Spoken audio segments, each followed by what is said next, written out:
はい、今回は手のひらサイズのパソコン GPD マイクロ PC2 をレビューしたいと思います。GPD といえば GPD Win、GPD Pocket と超小型 PC を次々と世に送り出してきたウルトラモバイル PC メーカーの老舗であり UMPC ブームの火付け役と言っても過言ではないメーカー。その最新モデルで最軽量クラスのモデルが今回の GPD マイクロ PC2 となります。超小型でありながら実用性に特化したフル Windows モデル。実際このサイズでどこまで使えるのか。1ヶ月ほど家でも外でも使ってきて色々と気づいたこともありますので、使用感云々の話をまとめておきたいと思います。ちなみに今回は発売前のプロトタイプを提供していただいてのレビューとなります。これから販売されるモデルは微妙に異なる可能性もありますので、あらかじめご了承いただけると幸いです。それでは行ってみましょう。はい。それでは使って気づいたメリットから順を追って話したいと思います。まず何はともあれこのサイズですよね。超コンパクトであり非常に軽い。やはりこれが最大のメリット。これ何が良いってポケットに入ってしまうサイズなんですよね。このポケットに入るか入らないかってのはウルトラモバイル PC としてはかなり大きな違いであり、これだけで持ち運びの手間も大きく変わってくると感じています。特に移動時の使用。タクシーとか電車とか電車の乗り降りでカバンにいちいちしまう必要がなく、とりあえずそのまま持って移動できる。出し入れの手間なく、そのまま次に使う場所まで持ってって即再開できるってことに意味があるのです。ストラップの穴までもついてるので、ポケットに入れずに手ぶらで持ったり、首からぶら下げたりもできますからね。サイズのイメージとして iPad mini よりはだいぶ幅が狭くて、手元にあるデバイスでは Kindle Paperwhite の旧モデル、第7世代の6インチがサイズ的に近かったです。形は Nintendo DS LL に似ていて、これを一回り大きくしたようなサイズですね。で、これは Windows PC。フルで Windows の機能が使えて約 500g と、パソコンとしてはめちゃめちゃ軽いのです。本体は堅牢性のあるシェルで覆われており、航空グレードの耐衝撃性を誇り、落下や曲げにも強く、難燃性、高耐熱性にも優れている。凹凸もなく四角い形状なので、引っかかりもなく収納できるし、画面やボタンを気にして入れる必要もない。適当に持ち運んでも良いっていう安心感もあるのです。それでいてオープンすればフルキーボードも出てくる。ブラックベリーのようなワクワク感。よくあるゲーミング UMPC って任天堂スイッチのような見た目のパソコンが多いのですよね。ジョイスティックもついているので持ち運ぶにはケースも必要だったり。一方、このマイクロ PC2 は形状もシンプルであり、筐体も頑丈。そのままこのサイズで持ち運べるってのも強い。持ち出すデバイスとしてのハードルがワンランク低いのです。実際 UMPC の中でもトップクラスに小さいし、ROG Ally や Steam Deck より一回りどころか二回りコンパクト。ケースまで含めたらだいぶ小さいのです。まあ激しく使うわけではないんだけど、強度が高いってだけで安心ですよね。ケースなしに気軽にバッグに入れられてすぐ使えるってのも素晴らしいと感じています。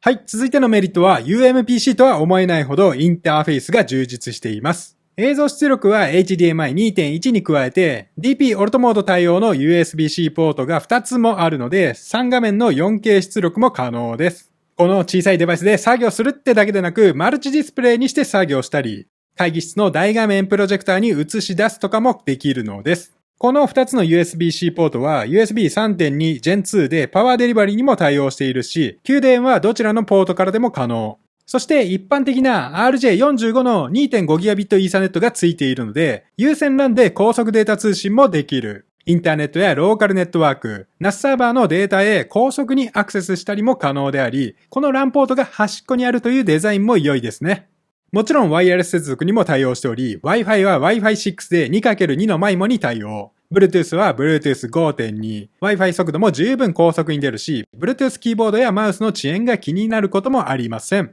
さらにはマイクロ SD カードスロットに指紋センサーまでもついているし、3.5mm のイヤホンジャックもあるし、内蔵スピーカーもこのサイズなのに音がしっかり出るのです。何にせよこのサイズでここまで詰め込んだってのがすごい。ドッキングステーション並みの接続ポートがあるのにほんと小さくて、ドッキングステーションみたいにバカでかい AC アダプターも不要ですからね。私は MacBook Air も長く使ってるんですけど、充電しちゃうとほんとこれ何もさせなくなっちゃいますからね。一般的なノート PC と比べても接続ポートが圧倒的に多く、USB ハブとかドッキングステーションも不要となるから、バッグがごちゃごちゃしないし、設置の手間もない。やっぱり持ち運びのストレスが少なくなるなと感じました。はい、続いてのメリットは超コンパクトなのに多機能だということ。インターフェースもそうなんですけれども、なかなか機能も盛り込んだなというのが素直な感想です。CPU は Intel N250 モデルが 88,000 円で、98,000 円で Core i3 N300 も選べます。メモリは 16GB を標準搭載。ストレージ容量は 512GB で、今後 1TB、2TB、4TB モデルも登場予定みたいでした。私は格安な方、Intel N250 のモデルを使っていますが、日常的なオフィス業務は何ら問題ないスペック。ウェブ検索や動画視聴なども問題なく、Windows が入ってるから開けないファイルもないでしょう。しかもこれ Windows 11 Pro を搭載してるんですよね。外出先でのリモート操作や暗号化、ネットワーク管理といった本格的な業務用途にも使えるのです。ディスプレイは7インチで 1080p のフル HD 解像度、60Hz で輝度は502と、しかも10点マルチタッチのタッチパネル対応モニター。T 字型の回転ヒンジで180度回転させてタブレットのようにも使える 2-in-1 ってわけ。外で片手で持ったまま使うこともできるので、写真や動画を見たり、地図を開いたり、漫画を見たりって時にも便利なんです。PC のように置いて使う場合もゴム足付きでしっかりと安定するし、小型のタッチパッドも反応は良好。トラックパッド操作でスライドしたり、タッチクリックにも対応してるし、左側にはクリック用のマウスボタンやカスタマイズボタンまでもある。そして何気に嬉しいのがキーボードのバックライト。暗闇でもキーが見やすく明るさを段階調整できるようになっています。前回の6年前のモデルから処理スペックだけでなくディスプレイの大型化、回転ヒンジ、タッチディスプレイと大幅に進化しており、このサイズで 2-in-1PC として使えるってのはやっぱりすごいと思いました。はい、ここからは GPD マイクロ PC2 を使って気になったところ、デメリットについても話をしたいと思います。まず一つ目、グラフィック性能が低いです。GPD マイクロ PC2 はあくまで作業目的の UMPC。ゲーム特化のモデルではないので、できるゲームとなるとカジュアルゲームぐらいに限られてしまいます。省電力の CPU を使っており、処理スペックも最低限。参考までにベンチマークも計測してみましたが、シネベンチのスコアがマルチ2074、シングル816。PC マークや 3D マークといったスコアも厳しい数値でした。ドラクエや FF のベンチマークも回してみましたが、解像度を落としたり、軽量設定にしてようやくできるかな程度。快適にプレイするというより、動けば OK という感じになるのかなと。プレイできるのは軽量のインディーズゲーム、2D メインのカジュアルゲームとかですね。私が試した中では、ハデスとかカースオブザデッドゴッツあたりは比較的快適にプレイができ、ヴァンパイアサバイバーズとかも最後まで意外と普通にプレイできてました。動作が厳しかったのはコアキーパー。あとはスーパーバニーマンとかもちょっとカクつきが気になりました。いずれにせよ、ゴリゴリの 3D ゲームは基本的に無理であり、動画編集といった作業や古いゲームタイトルでも GPU を使うものは基本的に難しいと思っておいた方が無難です。まあ本体にはコントローラーも非搭載ですし、あくまでエンジニア向け PC であってゲーミング PC でもありません。ゲームが目的なら、素直に GPD ポケットや GPD Win といったゲーミング用モデルを選んだ方が幸せだと思いました。はい、続いてのデメリット。この PC 単体で本格的な作業をするのは厳しいです。これは処理スペック云々の話ではなく、物理的なサイズの問題。まず、ディスプレイサイズが小さいです。フル HD で情報量は十分なのですが、さすがに7インチ画面は小さすぎます。これは私の老眼が進行しているってのもあるのですけど、150% くらいは拡大しないと厳しく、拡大すれば表示領域はさらに減ってしまいますからね。一時的な作業くらいならなんとかなりますが、資料作成やスプレッドシート編集といった本格的な作業となると、これだけでやろうとは思いません。次にキーボード。キーピッチは 11mm と間隔は狭いとはいえ狭くはないのだけどボタンが硬い。しっかりと押し込まないと打ち込めないキーなのでタッチタイピングは無理なのです。置いて使う場合も人差し指打ちとなります。そもそもこれは両手で包み込んで使う親指打ちが前提であり、親指でも押しやすいボタンサイズゆえにその分横幅も広いので、中央付近のキーに親指が届きにくいという問題もあるのです。何にせよちゃんと文章を打つならやはりキーボードが欲しい。これで作業はストレスが溜まります。タッチパッドも小さめであり、ポイント操作やスクロールはできるんですが、細かい操作やドラッグも Mac のトラックパッドに比べたら劣りますからね。重さも約 490g とパソコンとしては軽いんですけれども、持ってみるとスマホの倍くらい重い。持ちながらの操作は腕に来るので、しっかりと入力するならやはり机が必要になるなと。結局のところこれはパソコン。机があった方が使いやすく、快適に作業するにはそれなりのサイズのモニターも必要だってこと。小さいモニターに最適化されたのがスマートフォンですからね。何でもできるのは確かだけど、これが最適な形状かといえばそれは違うとも思いました。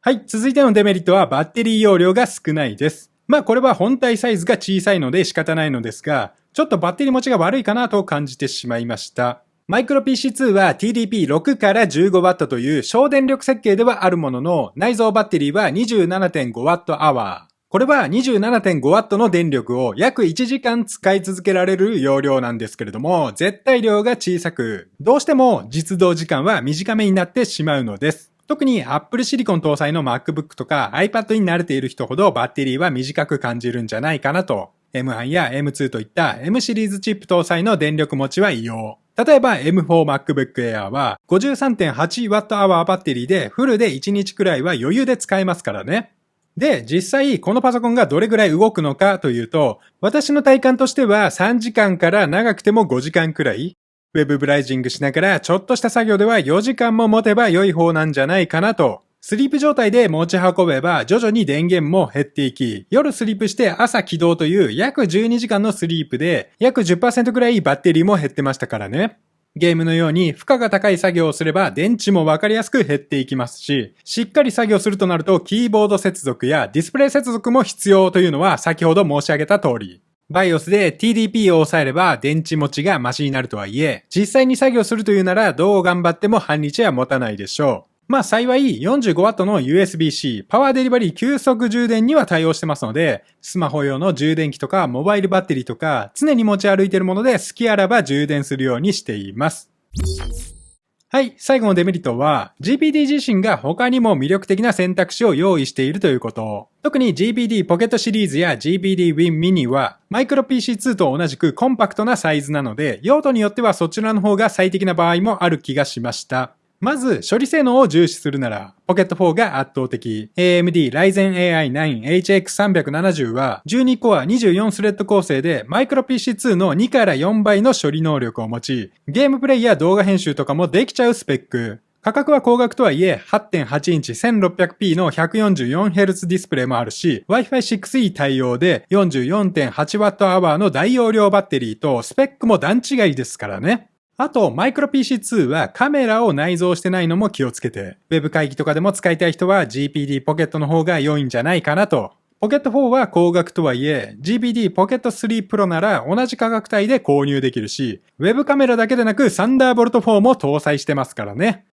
じゃあ、マイクロ PC2 を選ぶ理由は何なのかといえば、やっぱり 490g という圧倒的な軽さと、プロ向けの接続性、そして Windows 11 Pro を標準搭載していること。逆を言えば、これらポート類を使わず、従来のノート PC のようにそのまま広げて使うつもりなら、マイクロ PC2 じゃなくて良い。他の GPD モデルの方が満足度は高いかなと思いました。はい、ここからは GPD マイクロ PC2 を実際に私がどのように使っているのかという話をさっくりと。このパソコンは UMPC としても小さいのですが、小さいがゆえに難点もあるということ。Surface や MacBook といったいわゆるノート PC とは全く別物なデバイスなわけで、ではどう使うべきなのか、どう使ったら面白いのかなって話ですね。作業用の PC と考えた場合、作業するためのスペックはそこそこあるので、困るのがディスプレイサイズの小ささ。あとはキーボード入力のしにくさですね。まずディスプレイサイズを補うために私が使っているのが XR グラスです。XReal や Bitua といった XR グラスは Type-C ケーブル1本挿すだけで電源も不要で使えるし、モバイルモニターよりも大きな画面で作業もできるようになる。XReal 1は 3DOF で仮想スクリーンの位置も固定できるようになったので、意外と快適に作業もできてしまいます。XR グラスって周りの情報も遮断できるので、個室感があって集中もできるし、自由な体勢で作業もできるのも良いところ。マイクも内蔵しているので、音声入力を対応する私にも最高なのです。わずか 497g のパソコンに 82g のメガネを接続するだけ。たったこれだけで最強の作業環境が実現できるってすごいですよね。あと、ノートパソコンだと大画面にするほど、その画面は周りの人からも見えやすくなってしまうんですけれども、その点 XR グラスならプライバシーも守れるので、見られてまずい作業が外でもできるし、指紋認証でパスワードも見られることがない。何より小さいから XR グラスとこれほど相性の良いデバイスもないのです。もちろん、モバイルディスプレイとかにもケーブル1本で出力できるし、USB-C パワーデリバリー給電に対応したディスプレイなら、ついでにパソコンに充電もできてしまう。4K 出力は最大3画面までいけるし、高精細のウルトラワイドディスプレイにも対応可能。5K のスーパーウルトラワイドにも表示できるので、本格的なデスクトップ環境までも簡単に作れてしまうのです。そしてこういった環境をコロコロ変えるってのができるのも素晴らしいんですよね。大きなディスプレイさえ用意できれば快適な作業ができるのが今の時代。現在ではクラウドで処理する作業も多く、スプレッドシート、ノーション、キャンバー、AI アシスタント、チャット GPT とかクロードとか、ほぼブラウザアプリだけで完結しますからね。作業するのに PC スペックが必須でもなくなっており、この超小さい PC が無理せずとも普通に作業もできてしまうのです。ブラウザを複数開いても 16GB メモリのおかげで十分回るし、処理はサーバー側に任せれば CPU の非力さも気にならないんじゃないかなと。Windows にはパワートイズがあるのも素晴らしく、クイックランチャーのパワートイズラン、キーボードショートカットのキーボードマネージャー、ウィンドウレイアウトのファンシーンゾーンとか、快適に使うための設定が Microsoft 公式アプリで無料で対応できてしまうのもすごいんですよね。以前は Samsung Galaxy の DeX モードを使ってたこともあるのですが、Android アプリはデスクトップ前提じゃないものが多く、やはり Windows とは使い勝手は全く異なるんですよね。アプリや周辺機器の制限も多く、マルチディスプレイもできない。あと、UMPC では Chrome の拡張機能、Vimium も使うと便利。私はキーボードは別で用意してますけど、マウスがいらないのはこれのおかげ。Vimium を使えば Chrome をマウス不要で操作が可能となる。スクロール、リンク移動、タブ操作、履歴検索とか、様々な操作がほぼキーボードだけでこなせるようになります。まあ、マイクロ PC2 のトラックパッドの使い勝手もそこそこ良いし、ディスプレイもタッチ対応だから直接画面を触って操作しても良いでしょう。がっつりテキストの打ち込み作業をするときもキーボードを用意するだけ。持ち運ぶなら折りたたみキーボードとかでも良いんですけど、できることならちゃんとしたキーボードを使いたいのが私。これはミニ PC に限らず、ノート PC とて同じこと。流行りの分離式キーボードを使えば、ちょうど良い位置にトラックパッドも来るし、思ってる以上に快適に作業もできてしまうので、自宅でも普通に使ったりもしています。いずれにせよ、インターフェースがモリモリなので、こういった作業環境を試行錯誤しながら拡張できるのが面白い。柔軟にカスタマイズできるってのも最高なんじゃないかなと思いました。はい、続いてモバイル用のエンタメ PC として使う方法。このパソコンはゲーミング処理するほどのスペックはないと言いましたが、エンタメ PC として使うには十分なスペックがあります。まず、ミニタブレットとしての使い方。2-in-1 PC として使えるので、7インチのタッチ操作で動画配信、漫画に雑誌と、通常のタブレット端末として遜色なく使えるし、サイズも文庫本サイズ。まさに本を持つような感じで使用もできるのです。また、PC ゲームも軽いタイトルなら問題なく動作するので、タブレットモードで動かしたり、コントローラー接続してゲームプレイしたり、PC ゲームには面白いインディーズゲームもやり尽くせないほどありますからね。そしてこのマイクロ PC2 はクラウドゲーミングを使ってこそ進化を発揮します。先ほど作業はブラウザアプリで完結するので処理スペックはいらないと言いましたが PC ゲームもこれは同じこと。Steam Link PS リモートプレイ GeForce Now に Xbox クラウドゲーミング。これらクラウドゲーミングやリモートプレイとの相性も非常に良いのです。このパソコンは Windows PC であり Wi-Fi 6対応だけでなく 2.5GB イーサネットの有線 LAN もある。通信環境さえ整えてしまえばハイエンドなゲームも快適に動かせるってわけ。ただ、この小さい画面で高スペックなゲームを動かしたところで、その映像の美しさを感じることは難しい。というわけで、やはり使いたくなるのが XR グラスですね。マイクロ PC2 本体はその辺に置いて、XR グラスに映像出力。本体から出るケーブルも XR グラスへのケーブルのみ。コントローラーを Bluetooth 接続して、本体はその辺に畳んで置いておけば良いのです。ゲーム専用の UMPC のように変な体勢でゲームをやる必要もなく、画面位置も自由自在。コントローラーも軽いし寝ながらプレイも快適なのです。Xreal 1は坊主スピーカー内蔵で音質も良いからイヤホンもいらない。むしろ下手なイヤホンより迫力もあるし、特にエンタメと相性が良いのが XR グラスですからね。何せよこのミニマムな環境で AAA タイトルを大画面プレイできるってのがすごいのです。以前私は Steam Deck に XR グラスを挿してゲームをやってたりもしてたんですけど、これだとコントローラーが重いんですよね。Steam Deck の画面を使わないなら画面はない方が良く、立体型のコントローラーもむしろ邪魔。コントローラーという形状は持ち運ぶ際に困るってのは先ほど申し上げた通りです。まあこういったポータブルゲーム機って少しでも軽い方が良いんですよね。重いとゴロ寝プレイもしんどいし、肩や手首の負担も増える。なんだかんだでリモートプレイするならスマホが最軽量。気軽さという点でもスマホコントローラーが最高だとも思っています。バックボーンやゲーム差。バックボーンは高いだけあって質感も素晴らしい。最新のバックボーンプロは Bluetooth 接続にも対応したから、スマホに固定して一体型でプレイするだけでなく、パソコンに Bluetooth 接続してプレイもできるようになっています。ただ、マイクロ PC2 にはスマホにはない強みがあるんですよね。それが Windows OS の自由度と豊富な接続ポート。XR グラス、ヘッドホン、LAN ポート、充電ケーブルとケーブルも挿しまくりながらゲームもプレイできる。何せよゲームをやるなら Windows は間違いないし、仕事にエンタメとこれ一台でマルチにこなせるってのが素晴らしいのでした。はい、続いて自宅で本格ゲーミング PC プレイする方法。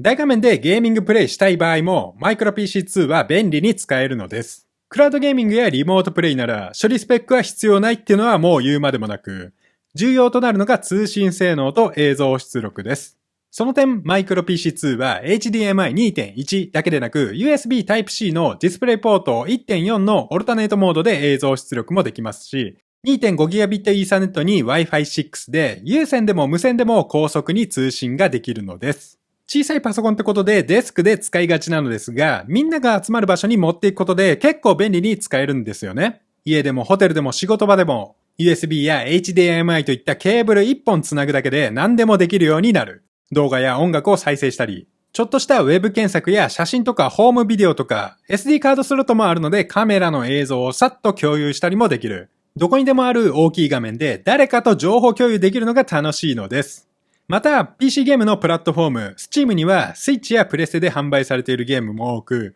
家族や友達と楽しめるパーティーゲームも非常に多い。カジュアルゲームならこのデバイスで十分快適にプレイできるし、Steam ならゲームも安く買えちゃいますからね。もちろんリモートプレイやクラウドゲーミングを使えば、本格的なゲーミングモニターや大画面テレビで超高画質ゲームを楽しんだりもできる。例えば GeForce Now Ultimate とプロジェクターを組み合わせれば、100インチの大画面で 4K HDR の高精細ゲーミングプレイも可能となるし、4K120Hz 対応テレビに挿せばぬるぬる大画面ゲームをしたりもできる。ゲーム操作ならコントローラーだけで完結しますからね。キーボード操作が必要なのは起動時だけ。そのためにわざわざキーボードを持ってくるってのも手間であり、この PC なら内蔵キーボードで済むというのも地味に便利だなとも感じました。